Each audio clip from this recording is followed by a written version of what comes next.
Setelah mendengar berita ini, Hao Ren langsung berdiri dengan telepon selulernya di tangan. Xie Yujia yang baru saja hendak berbicara dengannya malah mengedip saat melihat ekspresi di wajahnya. Melalui jendela, Hao Ren melihat mobil Mercedes-Benz melaju ke arah gedung akademik di mana dia berada dan bergegas keluar dari kelas tanpa ragu.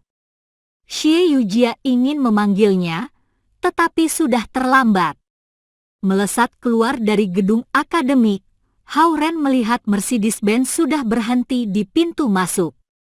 Tanpa berpikir, dia menarik pintu hingga terbuka dan masuk. Lu Qing, Tetua San dan Perdana Menteri Xia sudah berada dalam mobil sementara para pengawal duduk di dalam mobil yang mengikuti mereka. Ekspresi mereka tidak semuram seperti yang Hao Ren kira, tetapi mereka tidak terlihat santai juga. Mobil itu melaju keluar dari sekolah dengan lancar dan menuju ke arah laut. Zi dan yang lain sudah ada di sana, bukan? Tanya Hao Ren. Benar. Lu Qing mengangguk. Mobil Mercedes-Benz ini sangat luas di dalamnya. Musik ringan bergema di dalam mobil. Sementara gerimis terus turun di luar. TRT. Telepon seluler Hao Ren bergetar. Dia mengangkat telepon dan melihat pesan teks dari Xie Yujia. Hao Ren, mengapa kau lari keluar dari kelas? Perkuliahan hampir mulai. Kau mau kemana? Setelah mempertimbangkan beberapa saat, Hao Ren membalasnya. Sesuatu terjadi, dan aku mungkin akan kembali sangat terlambat. Kemudian, dia mematikan telepon selulernya untuk menghindari gangguan lebih lanjut. Bagaimana dengan Linlin dan Lily? Apa mereka datang? Tanya Hao Ren pada Lu Qing. Tidak. Mereka bukan bagian dari Lautan Timur, Lu Qing menjawabnya dengan singkat. Kemungkinan karena kehadiran Fuma, Lu Qing dan lainnya tidak berbicara. Suara yang terdengar dalam mobil hanyalah musik ringan. Mereka tiba di pinggir pantai dan menuju ke batu hitam besar. Lu Qing dan lainnya membawa Hao Ren ke dalam terowongan bawah laut. Saat mereka tiba di gerbang utama Istana Naga, Hao Ren merasa istana itu sangat berbeda.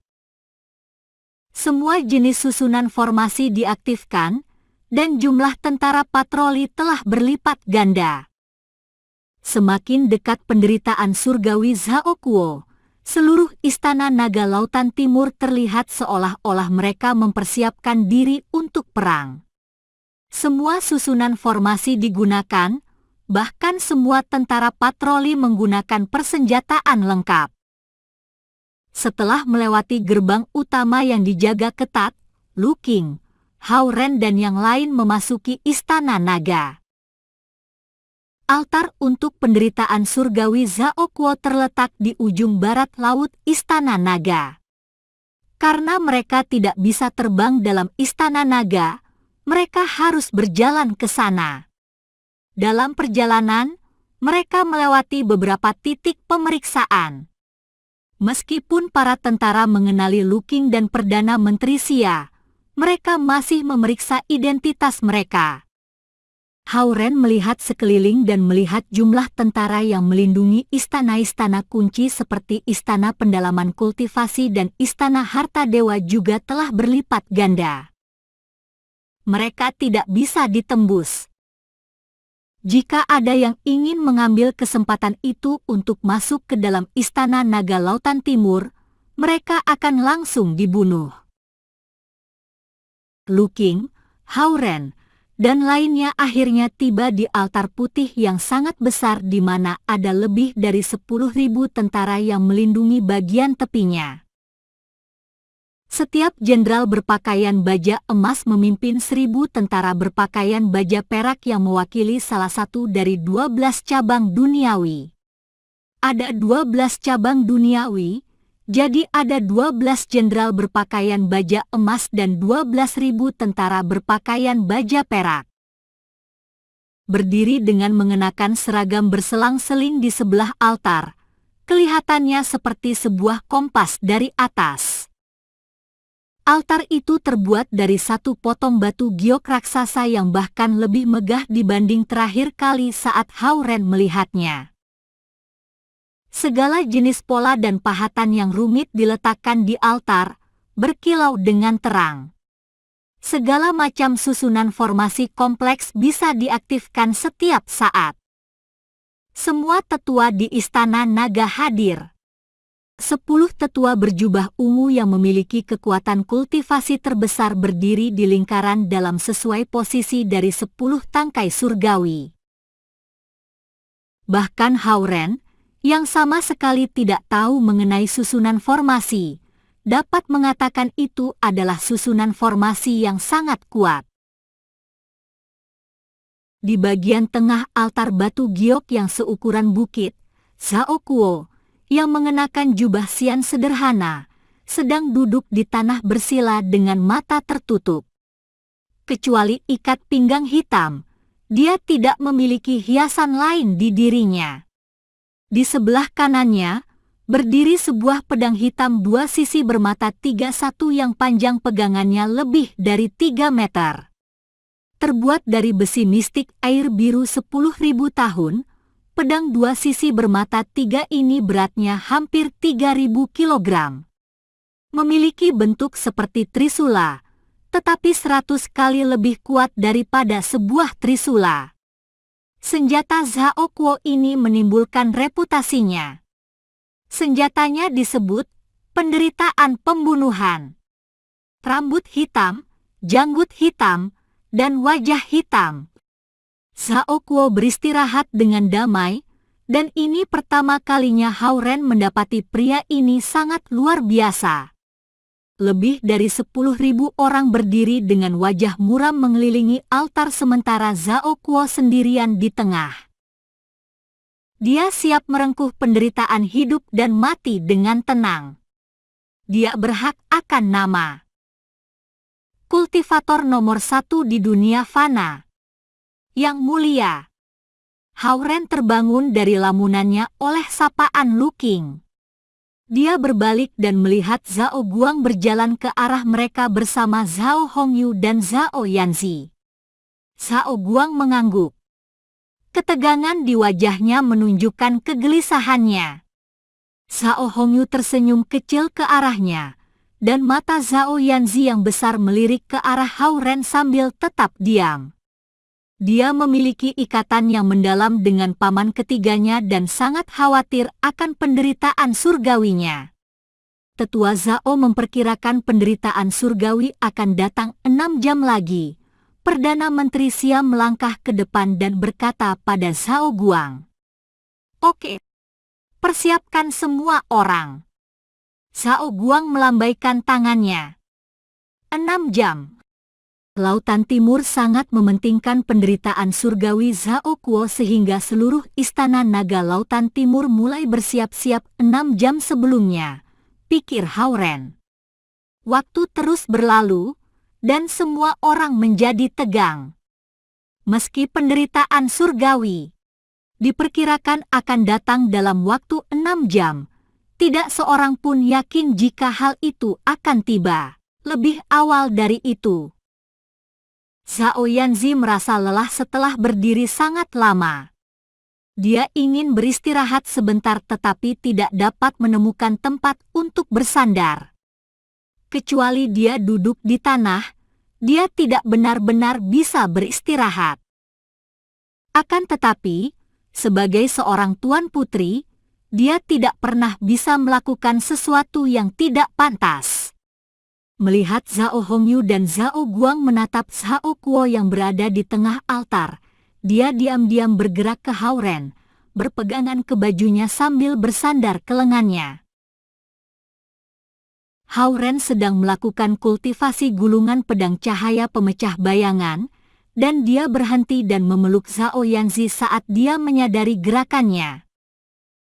Karena Howren telah menelan intisari naganya, Zhao Yanzi sekarang seperti seorang gadis biasa.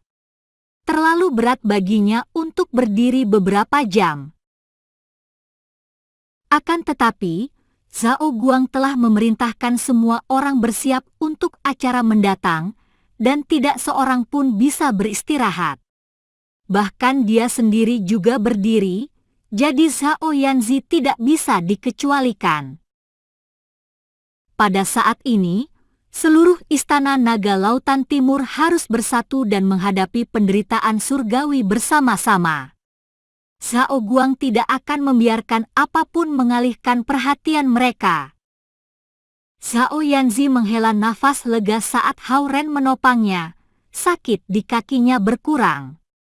Namun, lirikannya pada Hao Ren masih tidak terlalu bersahabat.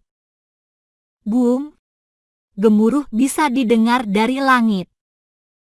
Yang mulia, penderitaan surgawi akan datang paling lama setengah jam lagi. Perdana Menteri Xia berjalan mendekat dan membungkuk saat dia melaporkan. Susunan formasi, aktifkan. Zhao Guang memerintahkan. Altar yang terbuat dari satu potong batu giok putih yang unik mulai bergerak ke atas perlahan-lahan. Zhao Yanzi mencengkeram tangan Hao Ren untuk menenangkan dirinya. Tidak lama, altar yang sama besarnya dengan beberapa lapangan bola naik ke atas lautan. Di sekitarnya gelap. Dalam kegelapan yang tidak berujung, guntur bergema di langit sementara petir berkilatan. Dikelilingi oleh lautan yang gelap, Hao Ren tidak tahu di mana altar itu sebenarnya di lautan yang luas. Tetapi dia menebak lokasi ini dipilih sebelumnya oleh Istana Naga Lautan Timur dan telah menjadi rahasia yang paling utama untuk menghalangi musuh mereka untuk menyerang mereka di saat yang penting ini. Di angkasa, guntur terdengar, dan petir bergulir di awan hitam yang sekarang sangat dekat dengan permukaan laut. Terkadang kilatan petir mengubah permukaan laut menjadi putih perak. Tidak sedikit pun daratan yang bisa dilihat, dan pemandangan yang menyeramkan ini akan menakutkan orang biasa. Sebuah panggung perlahan melayang dari altar, dan Zhao Guang dan Zhao Hongyu menahannya. Hari ini, Raja Naga Zhao Guang sendiri yang akan memerintah susunan formasi penderitaan surgawi. Saat itu juga, kecepatan angin meningkat dan gelombang laut tinggi menggelora. Zhao Yanzi sedikit terhuyung, dan dia segera berpegangan pada lengan Hao Ren. Takut dia akan jatuh ke laut dari ujung altar, Hao Ren memegangnya erat-erat. Telapak tangannya hangat, tetapi ujung jarinya dingin. Boom!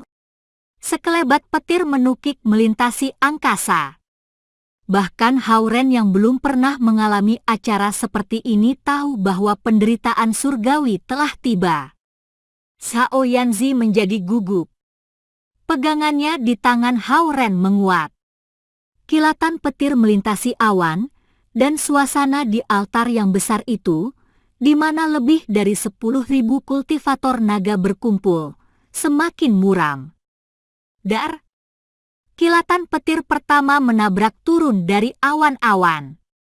Petir itu setebal sebuah tangan dan terlihat seperti giok ungu. Penderitaan 18 petir surga ke-9. Perdana Menteri Xia yang duduk di sebelah Hao Ren dan Zhao Yanzi bergumam. Apa sangat kuat? Zhao Yanzi bertanya dengan khawatir. Luar biasa kuat. Lebih kuat daripada penderitaan petir angin api yang kita perkirakan, Perdana Menteri Xia mengerutkan keningnya dan berkata, "Bisakah paman ketiga menahannya?" Zhao Yanzi langsung berkata. Perdana Menteri Xia mengalihkan perhatiannya pada bagian tengah altar dan tidak menjawab. Dia pura-pura tidak mendengar pertanyaan Zhao Yanzi. Petir ungu melesat menabrak jatuh dari angkasa dan mendarat di atas kepala Zhao Kuo. Zhao Kuo tetap berada di tempat yang sama dan tidak bergerak sama sekali. Dengan dengusan, dia menahan putaran pertama penderitaan surgawi dengan tubuhnya. Karena dia telah mencapai level kian tingkat atas, tubuhnya hampir tak bisa dihancurkan. Pada saat kilatan petir surgawi mendarat, hujan lebat turun dari awan-awan gelap di langit. Altar giok putih melepaskan perisai cahaya biru pudar, menghalangi air hujan. Kilat petir pertama tidak sulit ditahan, tetapi yang selanjutnya semakin lama semakin sulit. Kata Perdana Menteri Xia. Masing-masing petir akan berlipat kekuatannya dibanding dengan yang sebelumnya, dan seluruhnya ada 18. Hao Ren diam-diam membuat perhitungan. Jika setiap kilatan petir akan 2 kali lebih kuat daripada yang sebelumnya, maka kilatan petir yang terakhir akan hampir 100.000 kali lebih kuat daripada yang pertama. 100.000 kali. Hanya memikirkannya saja sudah sangat mengerikan. Matematika Zhao Yanzi tidak sebagus Hao Ren, tetapi dia khawatir saat mendengar masing-masing dari 18 kilatan petir lebih kuat daripada yang sebelumnya. Dia menggigit bibir bawahnya, dan napasnya menjadi memburu. Sementara mereka berbicara, kilatan petir surgawi yang kedua menyambar ke bawah. Suaranya 2 kali lebih keras daripada yang pertama, dan lebih besar dan lebih terang. Zhao Kuo masih duduk di sana tidak bergerak, membiarkan kilatan petir menabrak tubuhnya. Tubuhnya menyala selama beberapa detik sebelum kembali menjadi normal.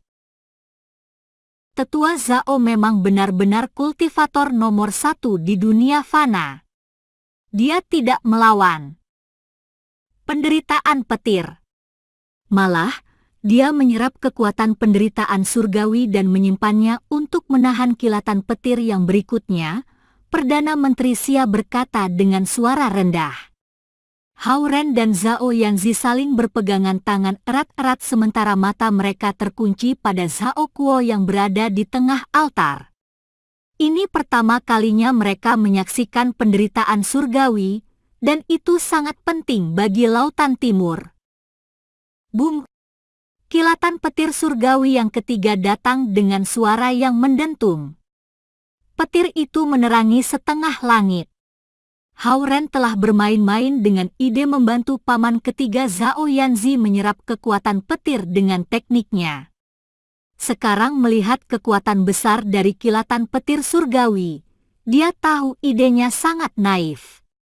Mereka tidak hanya kilatan petir surgawi, mereka mewakili kekuatan surga. Kultivasi sendiri melawan hukum alam. Tidak masalah jika sang kultivator hanya ingin hebat di dunia fana. Tetapi jika mereka ingin menantang hukum alam dan memperoleh keistimewaan dan kekuatan yang sama dari surga dan bumi seperti keabadian, mereka harus melewati ujian dari penderitaan surgawi. Masih duduk, Zhao Kuo berdiam diri menunggu kilatan petir surgawi ketiga menyambarnya. Tetapi kali ini, tubuhnya sedikit bergetar. Kerutan alis Perdana Menteri Xia semakin dalam. 18 kilatan petir surgawi, tidak mudah. Pikirnya. Boom! Suara kilatan petir surgawi yang keempat mengguncangkan langit. Sama tebalnya dengan sebuah tiang, petir itu menyambar turun dari awan. Kali ini, Zhao Kuo akhirnya membuka matanya. Petir surgawi menabrak titik akupuntur di atas kepalanya dan menjalar melalui tulang punggungnya sebelum menuju altar. Kekuatan yang tersisa dari kilatan petir surgawi menyalakan pahatan dan susunan formasi di altar selama 1 detik. Zhao Kuo meregangkan lengannya dan menaikkan kepalanya sambil berteriak, "Hahaha! Luar biasa!" Lagi, seolah-olah menjawab tantangan Zhao Kuo, langit tidak memberinya waktu saat kilatan petir surgawi kelima menabraknya. Zhao Kuo masih menahannya dengan tubuhnya. Kilatan petir menghantam tubuhnya, dan jubah Xiannya tetap utuh. Namun, matanya tiba-tiba menyala, dan sekilas cahaya ditembakkan ke kejauhan. Dar! Gelombang setinggi belasan meter menggelora naik di kejauhan saat cahaya itu menabrak permukaan lautan. Sempurna! Lagi! Zhao Kuo berteriak, kesombongannya kembali. Setebal gedung pencakar langit, kilatan petir surgawi ke-6 menyambar dari langit ke arahnya. Petir yang terang menyelimuti Zhao Kuo di dalamnya. Dari kejauhan, napas Zhao Yanzi bertambah cepat sementara dia menatap pusat altar. Dia mencengkram telapak tangan Hao Ren dengan keras dan ujung jarinya mulai berkeringat. Saat petir menghilang, Zhao Kuo, yang duduk di tengah altar, masih utuh. Dia memang kultivator nomor 1. Hao Ren mau tidak mau mengaguminya. Jika hanya penderitaan surgawi 49 yang paling sederhana, Zhao Kuo pasti sudah melewatinya. Namun, Zhao Kuo ambisius. Bahkan jika dia bisa masuk ke surga, dia tidak ingin berada di peringkat yang terendah. Penderitaan 18 petir surga ke-9 yang paling kuat adalah ujian yang paling hebat baginya. Dihadapkan pada penderitaan surgawi seperti itu, bahkan makhluk abadi sekalipun akan terbunuh jika dia tidak hati-hati. Kelang! Zhao Kuo meraih dan mengangkat pedang hitam 2 sisi bermata 3. Berdiri, dia melihat ke atas langit dan berteriak, lagi! Lagi! Kilatan petir surgawi ke-7 berubah menjadi 7 kilatan, menabrak ke arahnya dari 7 arah. Zhao Kuo melambaikan senjatanya, penderitaan mematikan. Dengan kilasan hitam, dia menghancurkan semua kilatan petir surgawi. Dia begitu bangga sehingga dia bertekad untuk melawan penderitaan surgawi. Berdiri dalam angin dengan jubahnya yang berkibar-kibar sementara petir berkelebat di pedang hitam 2 sisi bermata 3 bergagang panjang miliknya, paman ketiga Zhao Yanzi terlihat seperti seorang dewa yang turun ke dunia fana. Kilatan petir surgawi yang ke-8 dengan cepat menyambar dari awan. Petir itu berubah menjadi ratusan bola petir, menyerang Zhao Kuo dari semua arah. Hao Ren menghitung diam-diam, tahu bahwa kilatan petir surgawi ke-8 ini 128 kali lebih kuat dari yang pertama. Masing-masing bola petir terlihat lemah, tetapi sebenarnya mereka memiliki kekuatan yang sama seperti kilatan petir surgawi yang pertama. Zhao Kuo terlihat santai, tetapi ini benar-benar sebuah tantangan baginya. Berdiri di tengah altar, dia melambaikan pedang hitam 2 sisi bermata 3 yang beratnya hampir 3.000 kg begitu cepat sehingga berubah menjadi perisai cahaya yang tidak bisa ditembus. Bola petir menabrak, penderitaan mematikan, dengan suara benturan keras yang terpendam, memekakkan telinga Hao Ren dan Zhao Yanzi. Meskipun demikian, Zhao Yanzi tidak menutup telinganya. Dia menyaksikan situasi di altar dengan makin cemas. 10.000 tentara berdiri di ujung altar. Mereka tidak berani bergerak tanpa perintah. Karena itu, altar yang sama besarnya dengan beberapa lapangan sepak bola adalah panggung tunggal bagi Zhao Kuo. Kilatan petir surgawi surga ke-9 menembak ke bawah. Petir itu membagi menjadi 9 bagian dan berdesing ke arahnya dengan kekuatan angin dan api di atas petir. Mereka sangat tajam seolah-olah dapat menembus semua yang ada di dunia. Petir Hundun dapat menghancurkan semua yang terdiri dari 5 elemen. Meskipun Zhao Kuo berada di level kian tingkat atas dengan senjata yang kuat, dia tidak berani ceroboh dengannya. Dengan pedang yang beratnya hampir 3.000 kilogram, Zhao Kuo masih gesit. Dia mematahkan 8 dari 9 kilatan satu demi satu. Wus! Kilatan petir terakhir selebar sungai yang dibelah menjadi 2 bagian oleh pedang hitam 2 sisi bermata 3 seberat hampir 3.000 kilogram milik Zhao Kuo. Pedang 2 sisi bermata 3 adalah pedang legendaris dari Dewa Air kuno. Gerakan Zhao Kuo sangat kuat sehingga dapat mematahkan kilatan petir surga. Melihat kegembiraan orang-orang di sekitarnya, Hao Ren hendak bersorak saat Zhao Kuo menopang dirinya dengan pedang hitam 2 sisi bermata 3 dan menaikkan tangan kirinya untuk memegang dadanya, memuntahkan darah dari mulutnya. Paman ketiga. Zhao Yanzi berteriak cemas. Pada saat ini, cahaya berkelebat di awan, dan kilatan petir surgawi siap untuk menyerang. Kilatan petir surgawi yang ke-10 512 kali kuatnya daripada yang pertama. Hao Ren memperhitungkan. Termasuk yang ini, masih ada 9 kilatan petir surgawi yang tersisa. Akan tetapi, sepertinya Zhao Kuo tidak akan dapat melewatinya. Hao Ren menggenggam tinjunya dan mulai mengkhawatirkan Zhao Kuo. Zhao Kuo galak dan kasar, tetapi dia bukan orang jahat. Sebaliknya, dia orang yang terus terang dan jantan. Boom! Kilatan petir surgawi ke-10, yang 512 kali kuatnya dari yang pertama, menyambar turun. Zhao Kuo memaksa dirinya menaikkan pedang 2 sisi bermata 3-nya dan bersiap untuk pertarungan.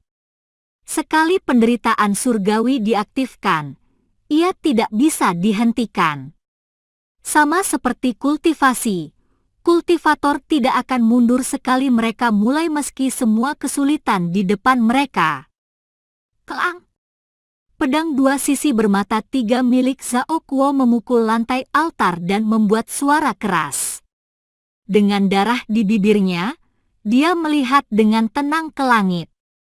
Kilatan petir surgawi dengan kekuatan yang besar menyambar kepala Zhao Kuo dalam bentuk sorotan cahaya putih murni. Melambaikan pedang 2 sisi bermata 3-nya, Zhao Kuo menghadapinya dengan berani. Tidak seorang pun bisa mundur dari penderitaan surgawi. Berdiri tegak dengan kepala diangkat tinggi, Zhao Kuo langsung ditelan oleh kilatan petir. Zhao Yanzi mencengkram tangan Hao Ren erat-erat, dan kuku jarinya memotong telapak tangannya. Juga, lekukan dalam terbentuk di bibir bawahnya karena dia menggigitnya. Kuat-kuat.